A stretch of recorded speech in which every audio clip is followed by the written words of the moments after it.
สวัสดีแค่ป้อมนี่ก็จะมาเอฟปิงนูดหน้าตาปลาเล็กเนาะเขาว่าแจ็บเฮงอันเมนูนี่กันก็จะเอ็ดลองกินเบิ่งว่าเป็นจิแจ็บสมคำลำลือหรือบ่ขั้นตอนแรกเขาก็จะมาลวกขนก่อนยานมันบ่เจ็บเนาะกินแต่ขนเนาะเขาก็กินไลน์แหละตามสเต็ปเริ่มเนาะแต่ว่ามันก็สิลวกยางหน่อยนึงเพราะว่าตัวหนูมันถึกแต่เริ่มมันเลยเย็นกลางแล้วเนาะหลังจากลวกแล้วก็มาซอยขิงจอกขิงเจือเครื่องปรุงอะไรเนาะเฮาสิเซอร์ขิงเจือแล้วก็มึงเอือดผักเตี้ยมซีเคร็ดของไต้ซับเนื้อก็คือมะเขือเสือลายเจี๊ยบลาย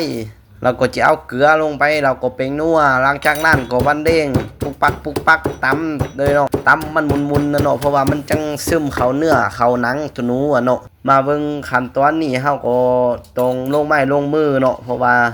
เฮาต้องเชื่อมือในการคนในนึงว่าเขาว่าเชื่อทุ่งหมอกทุ่งมือเชื่อแต่กันเนื้อกันหักเราเนาะเราก็ยอดปลาเล็กเชื่อมันจังเป็นอันปิงหนูตาปลาเล็กเนาะมันจิเก็บงอบ่ชูกันก็เองเอ็ดเป็นข้างแรกเนาะมารุ่นนำกันว่าจิเจี๊ยบหรือว่าจิเก็บงอไปเนาะหลังจากที่ว่ากันปิงไปประมาณ38ชั่วโมงโดยไฟอ่อนๆเนาะเพราะว่ายานมันใหม่ขนาดนี้ยังว่าใหม่นังมาละเฮสุกตัดฟ้ามาที่ตอนสุกเลยโป้เหลืองเติมไปตาสเต็กยิ่งนักมื้อนี้ก็ถือว่าโอ้น่าจะเจี๊ยบอยู่ชู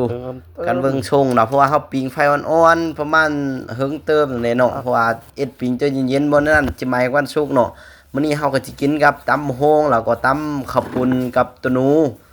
มากิน